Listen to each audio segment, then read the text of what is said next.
और छोटे गाँव में मेरे पिता पिता मुस्लिम नौजवान साथी, मेरी माताएं, प्यारे बच्चे, साथ में मेरे साथ लगातार 12 तारीख से चुनाव की हवन यज्ञ में मेरा साथ दे रहे हैं अपने प्रवीण जी, नैरा साहब, ओम पहलवान जी, भाई हरीश, राजेंद्र जी, मनोज जी, उन सब का भी मैं हृदय की गहराइयों से धन्यवाद प्रकट करता हूं।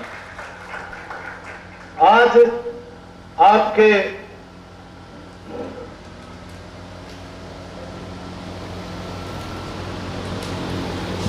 बीच में आने का जो अवसर मिला, आप सब ने पता है हरियाणा के अंदर विधानसभा के चुनाव है और 5 तारीख को आपने विधानसभा के चुनाव के लिए वोट डालनी है।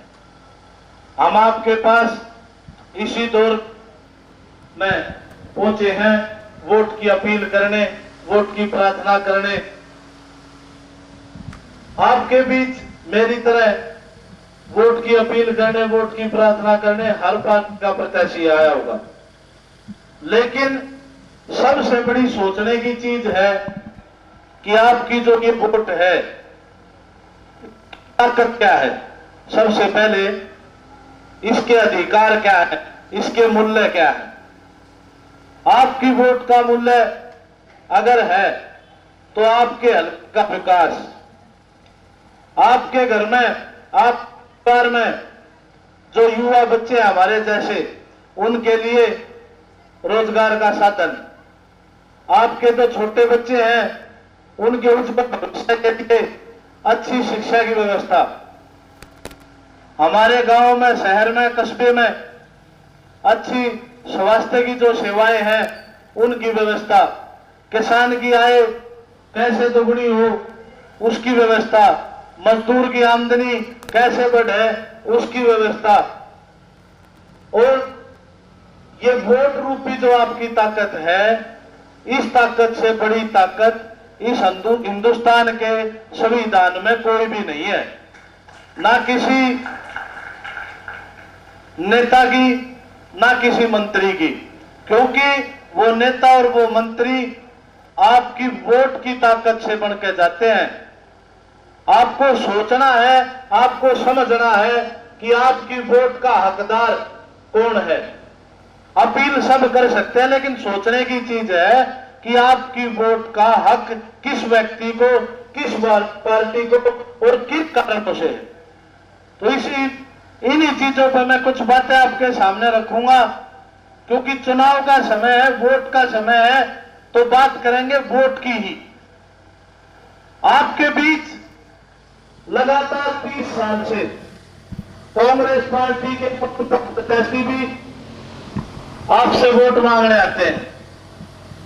अगर उनको आपकी वोट का हक और अधिकार हो तो आप लोग बताओ, एक बार भी आपके बीच में आकर अगर उन्होंने किसी काम के बल पर इस हल्के का कोई भी काम करा हो, आपके कोई भी सुविधा दी हो, आपके बच्चों को रोजगार दिया हो, कोई शिक्षा का आपके लिए प्रबंध कराया हो, प्रबंध कराया हो, लेकिन आपके पास अगर मौजूदा विधायक रखते हैं तो उनके पास सिर्फ एक बात है कि मन्ना बना दो, उल्टा साहब बन जाएगा, चौधर मारी आ जाएगी। अगर काम के नाम पर मौजूदा विधायक आप तो वोट मांगे तो मेरे ख्याल में हल्के ना तो छोटो, उनकी घराड़ी भी वोट नहीं देगी, लेगी रह जाएगी। लेकिन बार बार आपके बीच एक बात आओगी, अगर मन्ना बनाए दो, उल्टा साहब सीएम बन जाएगा। पिछले 10 साल बनाया था मेरे हल्के ने, जब उल्टा साहब सीएम बन गया। अरे जब सीएम था, जब कौन सा बेरी हल्के का नारा बना कर दिया, हमने तो सरपू चुनाव है तो वोट लेता ही उसका पक्ष है। और मेरे ख्याल में ये डॉक्टर साहब ने भी इतना घमंड हो लिया, वोट लिए पक्ष की तो बात छोड़ो, वोट लेना आवे है जब भी इसका घमंड। आपने आपके गांव में देखा, हमारा साथी है, हमारा भाई है तस्वीर, जिसने कांग्रेस पार्टी को अपने खून से सींचा, मेहनत करी, लेकिन यही आपके गांव में मंच पे डॉक्टर साहब का जो रवैया था उस भाई के लिए, वो डॉक्टर साहब का घमंड दर्शावे है। और डॉक्टर साहब की आपके प्रति के सोच है, के विचार है। आपके गांव का जब मैं कहना चाहूंगा कि एक भी वोट का हकदार नहीं है डॉक्टर साहब, दूसरी की तो बात छोड़ दो, क्योंकि उसने जो रवैया कराया है। रही बात हुड्डा साहब की, जब आपका वोट मांगे हैं तो इसी के मजबूरी होगी। अब यो है पावर है, नेता तो और भी है, बालक और भी मेहनत करे हैं, तारे बीच से आपके गांव के भी हैं, बुराने से भी हैं, बापड़ों से भी हैं, करल से भी हैं, और हल्के माधे बतेरे हैं। लेकिन क्यों इसने हमारे पे लागू करा है, उस बात का एक सबसे बड़ा कारण है, अगर आपके परिवार का युवा बालक आगे ना आ गया तो युवा की सोच हमेशा समाज के लिए काम करने की होती है।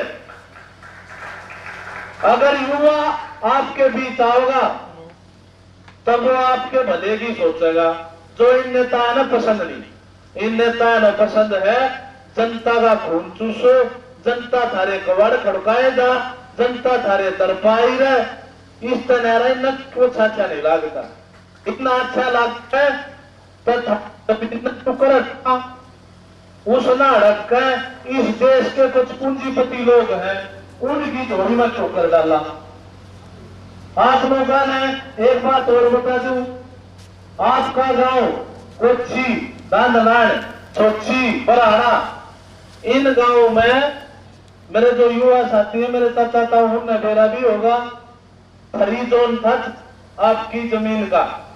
जिस फ्री जोन के कारण आप अपने खेत में कोई छोटा मोटा लोग भी ला सको थे, कोई छोटी मोटी फैक्ट्री ला सको थे, और जमीन के भाव किसान ने अच्छे भी मिलने लगे थे।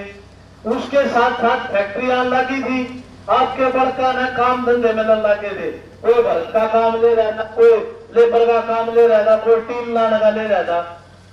यह बातें होगी आपके एरिया में, लेकिन मौजूदा विधायक से आपकी खुशी देखी नहीं गई, आपकी तरक्की देखी नहीं गई।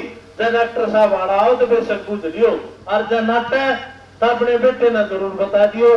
वो लिखत वाला प्रूफ जो विधानसभा में डॉक्टर साहब देखा रहा है ना, आज बेरी क्षेत्र की, बेरी विधानसभा की पूरी जमीन ने कंट्रोल एरिया में कर दो। उसका कारण है अब ये जो सोचा दे मारी करावेगी, और फिर किसान की जमीन ने जब कोई काम करना होगा तो किसान ने सीएलयू लेनी पड़ेगी, सीएलयू लेनी पड़ेगी, इनका दौरा जाना पड़ेगा, और फिर इनकी बोझ गर्म हो जाएगी। इन धारे का मतलब बने ना, अपनी बोझ का मतलब है। फिर दूसरे नंबर पर बीजेपी पार्टी का प्रत्याशी आपके बीच में होगा, जिस पार्टी ने 10 साल तक इस प्रदेश का, इस देश का हर तरह से शोषण कराया है, खून चूसा है इस प्रदेश का। कभी किसान आंदोलन के रूप में, कभी आशा वर्कर का आंदोलन, कभी आंगनवाड़ी आंदोलन, कभी डॉक्टर का, कभी नर्स का, कभी कर्मचारी का, कभी युवा साथी अपनी भर्ती तय लड़े, कभी नौकरी मिल जाए, रोजगार मिल जाए। लेकिन मिला क्या? सिर्फ लाठी और डंडे। कभी भर्ती हो जाए ये उम्मीद भी थी हमारे हुड्डा साहब, नाना साहब, उनने वो भर्तियां के रिजल्ट पर रोक लगा दी। अब वही पे रिजल्ट नहीं आना चाहिए। अरे राजनीति करनी है तो अपने काम पकड़ लो, मारे भविष्य पे क्यों करो हो, मारे बड़का न क्यों अंधकार में ले जाओ हो। इनका डर रहे है अब ये बात सर लग जाए बीजेपी का वोट, अरे वोट हमने देनी है पर हमारे पेट पर लात क्यों मारो अपनी कुर्सी के चक्कर में। दूसरी चीज, आज के हमारे साथी हैं जो पार्टी में मेहनत कर रहे थे, वह भी हमारे डाल युवा भाई हैं, कोई बात कर रहे थे तो कोई बात का फल मिलना चाहिए। लेकिन कांग्रेस और बीजेपी बंद कमरे में ये अपनी सेटिंग करे हैं। आगे तो तू उसकी टिकट काट दे, हम इसकी काट देंगे, आगे तो यो जीत जाएगा, आगे तो यो जीत जाएगा। उसका परिणाम तुमने देखा है। अगर बीजेपी ने बाहर का प्रत्याशी लाकर अलीबेरी हल्के में छोड़ दिया, ये सिर्फ सेटिंग है खाने की और काम ना करने की। हम आपके बीच में आए हैं, आप तो वोट मांगा, और हक और अधिकार से मांगा। वो हक और अधिकार है जिस पार्टी से, जिस सोच से आपका बच्चा आपके बीच में आया है, पता है उन चीजों का। चौधरी देवीलाल की सोच, मान्यवर काशीराम की सोच, इन सोच के साथ आपका बच्चा के बीच में उनका आशीर्वाद लेकर आया है। और हमारा हक आपकी वोट पे क्यों है, उन बातों पे मैं थोड़ी रोशनी दूंगा, वो ध्यान से सुनियो, क्योंकि सच्चाइयां हैं, इनकी तरह झूठ हमारी दौर नहीं है। चौधरी देवीलाल ने जब सत्ता में थे तो एक बात सबसे पहले करी थी जो हमारा आम समाज चाहता है। हमारे आम समाज में हमारी एक सोच रहा है, अगर कोई हमारे बड़े बुजुर्ग का मान सम्मान हो, उसके बाद हमने कोई चीज चाहे। यह सोच हमारे समाज में है। उस सोच को ध्यान में रखते हुए चौधरी देवीलाल ने कहा था, मैं विधानसभा में चला जाऊंगा, उसी दिन हमारे बुजुर्गों को सम्मान रूपी जो पेंशन है वो लागू कर दूंगा। और चौधरी देवीलाल ने जो बात कही, विधानसभा में गए, मुख्यमंत्री बने, बुढ़ापा पेंशन लागू करके उस चीज को समाप्त कर दिया। आज उसी सोच को आगे बढ़ाते हुए चौधरी ओम प्रकाश चौटाला जी ने, बहन मायावती जी ने और चौधरी अभय सिंह चौटाला ने फैसला कराया है 2024 में। एक चीज और बता दूं मैं आपने, ये बतेरे पार्टी वाले नेता झंडे ठाया आंदा सरकार हमारी बनेगी, सरकार हमारी बनेगी। लेकिन जिस व्यक्ति ने तप करा है, जिस व्यक्ति ने सच्चाई का साथ दिया है, उसकी हमेशा जीत हुई है। बड़े बूढ़े कहते आए, सच्चाई कठिनाइयों का सामना कर सकती, लेकिन सच्चाई हारेगी नहीं। और 2024 में जिस दिन रिजल्ट आओगा उस दिन सरकार बनेगी, इंडियन नेशनल लोकदल और बीएसपी की बनेगी। और जो ये बातें, जो ये सोच चौधरी ओम प्रकाश चौटाला, बहन मायावती जी ने बना रखी है, वो पूरी होगी। पहली सोच है कि सम्मान रूपी राशि को 7,500 रुपए कर दिया जाएगा बुढ़ापा पेंशन। उसके साथ चौधरी देवीलाल ने हमारी माताओं के सम्मान में सबसे पहली सोच करी थी, गर्भवती महिला भत्ता लागू कराया था, तो चौधरी देवीलाल ने कराया था। जो एक आम घर के आम परिवार का काम आवे, किसी पूंजीपति का काम नहीं आता। अगर गरीब परिवार की बेटी की शादी में दिक्कत ना आवे, इसके बारे में सोचा था, तो चौधरी ओम प्रकाश चौटाला ने सोचा था, कन्यादान की राशि लागू करी थी। किसान का कर्ज माफ करा चौधरी देवीलाल ने, चौधरी ओम प्रकाश चौटाला ने। बिजली के बिल माफ करे चौधरी देवीलाल ने, चौधरी ओम प्रकाश चौटाला ने। गन्ने के भाव बढ़ाए, मिल वाले एमडी जब न्यू कह दिया करते ना जी, मिल का टोटा हो रहा है, जब चौटाला साहब ने कहा वो टोटा तेरे घर का ना भरना, सरकार ना भरना है, गंडा जो है खरीदेगा और मिल चलेगा। ये सोच, क्योंकि वो आपके बीच से निकले हुए हैं, उन्हें आपकी सोच है पूंजीपतियों की गुलामी। इंडियन नेशनल लोकदल पार्टी का ना तो कार्यकर्ता करता और ना नेता करते। अगर वो सोच रखते हैं तो किसान और कमेरे गरीब परिवार की, हमारे समाज की सोच रखते हैं। आपके बीच अनेकों उदाहरण हैं जो इंडियन नेशनल लोकदल और बीएसपी पार्टी ने आम समाज के लिए करे। जब बात आवे समाज को सम्मान रखने की, तो चौधरी देवीलाल ने ऐसी चौपालें बनाई। डॉक्टर भीमराव अंबेडकर जी को जब भारत रत्न मिलना था, ये कांग्रेस और बीजेपी वाले उनके विरोध थे, तो उस पक्ष में अगर कोई था तो चौधरी देवीलाल था। और चौधरी देवीलाल का सबसे बड़ा हाथ था डॉक्टर भीमराव अंबेडकर भारत रत्न दिलाने में। अब बात आती है आपके गांव की डीगल की, जहां मैं सीना ठोक के एक बात कह सकूं कि आपके गांव को अब किसी पार्टी ने मान दिया और सम्मान दिया है, तो वो पार्टी चौधरी देवीलाल की पार्टी, चौधरी ओम प्रकाश चौटाला की पार्टी, चौधरी अभय सिंह चौटाला की पार्टी है, जिसने बार बार डीगल गांव को, खाप को यहां से प्रत्याशी बनाया और सम्मान देने का काम करे। अगर एक भी पार्टी ने आपके बारे में सोचा हो तो आप लोग बैठे हो, लेकिन बार बार आपको सम्मान देने का काम करा तो चौधरी ओम प्रकाश चौटाला, चौधरी अभय सिंह चौटाला, चौधरी देवीलाल ने करा।